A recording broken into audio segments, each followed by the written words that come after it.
अयोध्या में राम मंदिर के शिखर पर फहराई धर्म ध्वजा। अभिजीत मुहूर्त में पीएम मोदी और आरएसएस चीफ मोहन भागवत ने ध्वजारोहण किया। हाथ जोड़कर किया प्रणाम। 7,000 मेहमान ऐतिहासिक पल के गवाह बने। ध्वजारोहण के बाद प्रधानमंत्री मोदी ने कहा, धर्म ध्वजा सनातन संस्कृति का प्रतीक, रामराज की स्थापना का संदेश, सदियों के घाव अब भर रहे। प्रधानमंत्री का इशारों में विपक्ष पर हमला। कहा, गुलामी की मानसिकता ने प्रभु श्री राम को नकारा। राम को काल्पनिक बताने वाली मानसिकता से निकलना जरूरी। पीएम मोदी ने कहा, जीत सत्य की होती है, सत्य की नहीं। ये ध्वज प्रेरणा देगा कि प्राण जाए पर वचन न जाए, जो कहा जाए वही किया जाए। प्रधानमंत्री मोदी और संघ प्रमुख ने रामलला की विधिवत पूजा अर्चना की। राम दरबार की आरती उतारी। सीएम योगी ने ध्वजारोहण को एक युग की शुरुआत बताया। कहा, लंबे समय तक बदहाली का शिकार बना अयोध्या आज उत्सवों की वैश्विक राजधानी। संघ प्रमुख मोहन भागवत बोले, राम मंदिर के लिए बहुत लोगों ने बलिदान दिया। धर्म ध्वजा लहराने के साथ उन सभी लोगों का सपना साकार हुआ। कुरुक्षेत्र में शहीदी दिवस कार्यक्रम में शामिल हुए प्रधानमंत्री मोदी। गुरुद्वारे में की अरदास। गुरु तेग बहादुर के सम्मान में विशेष सिक्का जारी किया। प्रधानमंत्री मोदी बोले, क्रूर औरंगजेब ने गुरु तेग बहादुर जी को बंदी बनाया। मुगल आक्रांताओं के काल में कश्मीरी हिंदुओं पर अत्याचार हुए। प्रधानमंत्री मोदी ने फिर नए भारत की ताकत बताई। कहा, नया भारत न रुकता है, न डरता है, न झुकता है। हम शांति चाहते हैं, लेकिन सुरक्षा से समझौता नहीं।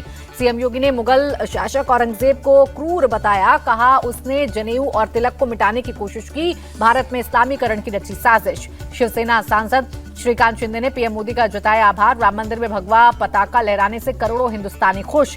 शिवसेना यूबीटी नेता अंबादास दानवे का पीएम मोदी पर अटैक। राम मंदिर के लिए करोड़ों कार सेवकों ने खून बहाया। सियासी लाभ लेने वालों का इसमें कोई योगदान नहीं। एआईएमआईएम नेता वारिस पठान का भड़काऊ बयान। कहा, बाबरी मस्जिद को साजिश के तहत ढाया गया, मगर उसका वजूद कयामत तक जिंदा रहेगा।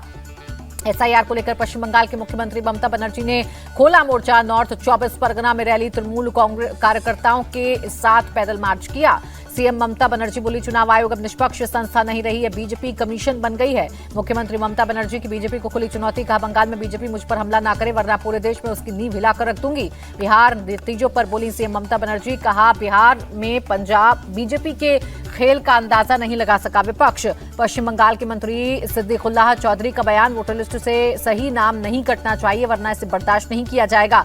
एसआईआर प्रक्रिया की समीक्षा के लिए चुनाव आयोग ने टीएमसी को मुलाकात का समय दिया। 28 नवंबर को मीटिंग के लिए चुनाव आयोग के दफ्तर बुलाया। कोलकाता में एसआईआर के खिलाफ सड़क पर उतरे बीएलओज। चुनाव आयोग के दफ्तर के बाहर की नारेबाजी। बीएलओज के प्रदर्शन पर बोले शुभेंदु अधिकारी, बीएलओज पर कोई दबाव नहीं, जो अभी प्रदर्शन कर रहे कुछ दिन बाद रूलिंग पार्टी के पोस्टर में दिखेंगे। पश्चिम बंगाल के गवर्नर सीवी आनंद ने भारत बांग्लादेश बॉर्डर का दौरा किया। बीएसएफ अधिकारियों और मुर्शिदाबाद बॉर्डर इलाके के लोगों से की बात। तमिलनाडु में एसआईआर प्रक्रिया को लेकर चुनाव आयोग को सुप्रीम कोर्ट का नोटिस। एआईएमडीएमके की असंवैधानिक करार देने वाली याचिका पर 2 दिसंबर तक जवाब मांगा। वाराणसी डीएम के लोगों से एसआईआर फॉर्म भरने की अपील। का 4 तारीख से पहले हमें ये गणना फेज पूरा करना है। सबल में घुसपैठियों को लेकर पुलिस का एक्शन। सेंसिटिव इलाकों में लोगों के दस्तावेज चेक किए। सीएम योगी के आदेश के बाद घुसपैठियों पर शिकंजा कसा। कानपुर पुलिस दस्तावेज की जांच में जुटी। 16 बस्तियों में 1000 से ज्यादा संदिग्ध मिले। एसआईआर को लेकर कांग्रेस का चुनाव आयोग पर अटैक। इमरान मसूद बोले, कहां हैं घुसपैठिए, उनकी लिस्ट क्यों नहीं जारी की। एसआईआर को लेकर इमरान मसूद का केंद्र सरकार पर अटैक। घुसपैठिए अब भी गैर कानूनी तरीके से घुस रहे तो सरकार को इस्तीफा देना चाहिए। मध्य प्रदेश में एसआईआर के बीच 5 बीएलओज की मौत पर बवाल। कांग्रेस प्रदेश अध्यक्ष जीतू पटवारी का दावा, कर्मचारियों पर सही नाम कटवाने का दबाव। तनाव में लोग बीमार पड़ रहे हैं। संसद के शीत सत्र से पहले 30 नवंबर को सरकार ने बुलाई सर्वदलीय बैठक। सदन की कार्रवाई के लिए विपक्ष को साधने की कोशिश। 1 दिसंबर से सत्र शुरू होगा। बिहार में नई सरकार की पहली कैबिनेट बैठक। 5 साल में 1 करोड़ युवाओं को नौकरी देने का फैसला। इंडस्ट्रियल डेवलपमेंट पर होगा सरकार का फोकस। 9 बंद चीनी मिलों को भी खोलेगी नीतीश सरकार। कैबिनेट बैठक पर जेडीयू का बयान। एनडीए की नई सरकार ने रोजगार सृजन को लेकर बड़े फैसले लिए। 1 दिसंबर से शुरू होगा बिहार विधानसभा का सत्र। पहले दिन नवनिर्वाचित सदस्यों का होगा शपथ ग्रहण। चार्ज लेते ही सम्राट चौधरी की अपराधियों को चेतावनी। कहा, अपराध के खिलाफ कोई ढील नहीं, कोर्ट का आदेश होगा तो अपराधियों के घरों पर बुलडोजर भी चलेगा। सम्राट चौधरी बोले, 400 माफियाओं की पहचान। कोर्ट के ऑर्डर पर संपत्ति जब्त होगी। सोशल मीडिया पर गाली देने वालों पर भी एक्शन। एंटी रोमियो स्क्वाड बनेगा। दिलीप जायसवाल ने उद्योग मंत्रालय का कार्यभार संभाला। चार्ज लेने के बाद बोले, बिहार में निवेश के भरपूर अवसर, चुनौती को अवसर में बदलना मेरा स्वभाव। बिहार के नए कृषि मंत्री रामकृपाल यादव ने भी पदभार संभाला। कहा, डबल इंजन की सरकार में किसानों की स्थिति और बेहतर करने का संकल्प। चुनाव में हार के बाद लालू परिवार को एक और बड़ा झटका। राबड़ी देवी को 10 सर्कुलर रोड वाला बंगला खाली करने का नोटिस। हार्डिंग रोड वाला बंगला आवंटित। राबड़ी देवी को आवास खाली करने के आदेश पर बोले बीजेपी प्रवक्ता नीरज कुमार, आदेश हुआ है तो बंगला खाली करना चाहिए। बिहार चुनाव में करारी हार पर 27 नवंबर को दिल्ली में कांग्रेस का मंथन। पार्टी मुख्यालय में बिहार कांग्रेस के नेताओं के साथ केंद्रीय नेतृत्व हार की समीक्षा करेगा। 6 साल के लिए कांग्रेस से निकाले गए आदित्य पासवान पार्टी विरोधी गतिविधियों में शामिल होने का आरोप।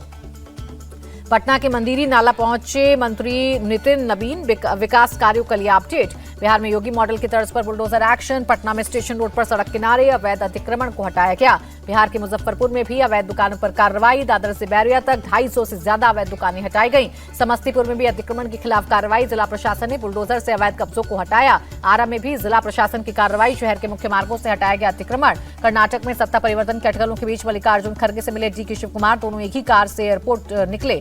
बंगाल की खाड़ी में मिसाइल टेस्ट की संभावना। 6 से 8 दिसंबर के लिए भारत ने 1400 किलोमीटर के दायरे में नोटेम जारी किया। रक्षा मंत्री राजनाथ सिंह का बयान, कहा रक्षा क्षेत्र में भारत अब खरीदार नहीं क्रिएटर लीडर भी है। सेना अध्यक्ष जनरल उपेंद्र द्विवेदी ने ऑपरेशन पवन के योद्धाओं को दी श्रद्धांजलि। दिल्ली में राष्ट्रीय युद्ध स्मारक पर फूल चढ़ाए। रेल मंत्री अश्विनी वैष्णव से मिले छत्तीसगढ़ सीएम। राज्य में रेलवे सुविधा बढ़ाने को लेकर की चर्चा। दिल्ली में छत्तीसगढ़ इन्वेस्टर कनेक्ट सम्मेलन। सीएम विष्णुदेव साय के उद्योगपतियों से अपील, प्रदेश में निवेश करें। नक्सली कमांडर हिडमा का समर्थन करने वालों के खिलाफ दिल्ली में प्रोटेस्ट। इंडिया गेट पर आए लोग बोले, नक्सल सोच का समर्थन कतई बर्दाश्त नहीं किया जाएगा। दिल्ली के इंडिया गेट पर नक्सली कमांडर हिडमा के नारे लगाने के मामले में कड़ा एक्शन। एफआईआर में राष्ट्रीय एकता को खतरे में डालने का सेक्शन जोड़ा गया।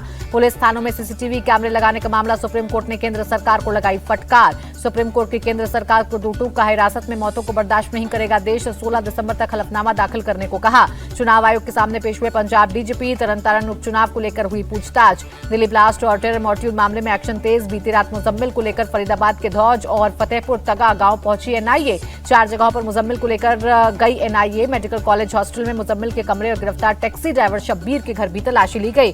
फरीदाबाद टेरर मॉड्यूल के कनेक्शन के बाद हरियाणा के नूह में बड़ा सर्च ऑपरेशन। रोहिंग्या बस्ती में पुलिस ने घर घर की तलाशी ली।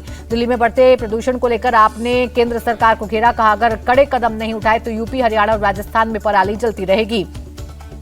सांसद सुप्रिया सुले ने दिल्ली प्रदूषण को लेकर जताई चिंता। कहा, शीतकालीन सत्र में पोल्यूशन को लेकर चर्चा की मांग करेंगे। दिल्ली में 70 नए जन आरोग्य मंदिर का उद्घाटन। मुख्यमंत्री रेखा गुप्ता बोली, फिलहाल 250 आरोग्य मंदिर वर्किंग। असम के मुख्यमंत्री हिमंता बिस्वा शर्मा का विधानसभा में बड़ा खुलासा। कहा, जुबिन गर्ग की मौत हादसा नहीं मर्डर था। जम्मू कश्मीर में ऑटोमेटेड टेस्टिंग स्टेशन की स्थापना। सीएम उमर बोले, कहा, सड़क हादसों में अगर एक भी जान बचे तो स्टेशन का पूरा फायदा मिलेगा। समृद्ध ओडिशा 2036 कॉन्क्लेव पर बोले सीएम मोहन चरण मांझी, आने वाले दिनों में ओडिशा देश के टॉप 5 राज्यों में से एक होगा। कर्नाटक में सरकारी अधिकारियों पर लोकायुक्त की ताबड़तोड़ रेड। मांड्या में मैसूर तक 10 जिलों में छापेमारी। बद्रीनाथ धाम के कपाट सर्दियों के लिए बंद। चारधाम यात्रा का औपचारिक समापन। अजाक्स अध्यक्ष और आईएएस अधिकारी संतोष वर्मा के ब्राह्मण बेटियों पर दिए बयान पर बवाल। राष्ट्रीय सनातन सेना ने मुंह काला करने पर इनाम देने का ऐलान किया। नरेश मीणा की मुश्किलें फिर बढ़ी। पीएम मोदी और सीएम भजनलाल पर अभद्र टिप्पणी करने के आरोप में एफआईआर दर्ज। नागौर में स्कूल बस और बुलेरो के बीच टक्कर। हादसे में 5 छात्रों को आई चोट। वसई पश्चिम में क्लोरीन गैस लीकेज से हड़कंप। 12 लोगों को तुरंत अस्पताल में कराया गया भर्ती। इंटरनेशनल ड्रग तस्कर पवन ठाकुर दुबई से गिरफ्तार। जल्द ही डिपोर्ट कर भारत लाया जाएगा। छत्तीसगढ़ के सूरजपुर में प्राइवेट स्कूल के 2 टीचर सस्पेंड। होमवर्क नहीं करने पर बच्चे को पेड़ से लटका दिया था। पंजाब पुलिस को बड़ी कामयाबी। हथियार तस्करी के मॉड्यूल का भंडाफोड़ किया। अमृतसर में एक हफ्ते में 5वां एनकाउंटर। धूलका गांव में दुकानदार की हत्या का दूसरा आरोपी गिरफ्तार। सासाराम में पारिवारिक विवाद में 3 लोगों की मौत। शख्स ने पहले पत्नी और पिता की हत्या की, बाद में खुद की भी जान ले ली। दिल्ली एनसीआर में प्रदूषण की बढ़ती मार। कई इलाकों में एक्यूआई 400 के पार। मुंबई में भी सांसों पर संकट। शहर के कई इलाकों में स्मॉग की परत छाई। ईरान में भी प्रदूषण से हालत बदतर। स्कूलों को 4 दिन के लिए बंद करने का आदेश। इथियोपिया ज्वालामुखी विस्फोट की राख। हवाई सफर में बनी रोड़ा। अकासा एयर की कई फ्लाइट्स आज भी। इथियोपिया ज्वालामुखी की राख का दिल्ली पर भी असर। एयर इंडिया ने भी कई उड़ानें रद्द की। अफगानिस्तान के खोस्त प्रांत में पाकिस्तान की बमबारी। हमले में 10 की मौत। खैबर पख्तूनख्वा में पाकिस्तानी सुरक्षा बलों ने चलाया ऑपरेशन। टीटीपी के 22 आतंकवादियों को मार गिराया। युद्ध से निकले गाजा पर मौसम की दोहरी मार। भारी बारिश के बाद लोगों के टेंट्स में भरा पानी। यूक्रेन में नहीं थम रहा रूसी सेना की बमबारी। एयर स्ट्राइक में 6 लोगों की हुई मौत। चीन ने नए मिशन को सफलतापूर्वक किया लॉन्च। स्पेस में फंसे 3 एस्ट्रोनॉट्स को करेगा रेस्क्यू। थाईलैंड में कुदरत का करिश्मा। अंतिम संस्कार से पहले जिंदा निकली महिला। एशियन पेंट्स भारतीय क्रिकेट टीम की ऑफिशियल कलर पार्टनर बनी। बीसीसीआई के साथ 3 साल का करार। एशियन पेंट्स के सीईओ अमित सिंगले बोले, ये साझेदारी हमारे लिए गर्व की बात। क्रिकेट के हर पल को और बेहतरीन बनाने के लिए काम करेंगे। आईपीएल 2026 के लिए लखनऊ सुपर जॉयंट्स ने खेला बड़ा दांव। कार्ल क्रो को नया स्पिन बॉलिंग कोच बनाया। आईसीसी टी20 वर्ल्ड कप का शेड्यूल जारी। 15 फरवरी को भारत पाकिस्तान के बीच टक्कर। कोलंबो में होगा मुकाबला। 7 फरवरी को यूएसए के खिलाफ पहला मैच खेलेगा भारत। 7 फरवरी से 8 मार्च तक 8 वेन्यू पर खेले जाएंगे मैच। भारतीय क्रिकेटर रोहित शर्मा बने टी20 विश्व कप 2026 के ब्रांड एम्बेसडर। जय शाह ने किया ऐलान। गुवाहाटी टेस्ट के चौथे दिन टीम इंडिया ने दूसरी पारी में 2 विकेट खोकर बनाए 27 रन। 5वें दिन भारत को जीत के लिए चाहिए 522 रन। अमेरिकी डॉलर के मुकाबले रुपए में 4 पैसे की गिरावट, $1.89.20 पर रहा। गिरावट के साथ बंद हुआ शेयर बाजार। सेंसेक्स 313 और निफ्टी 74 अंक लुढ़का।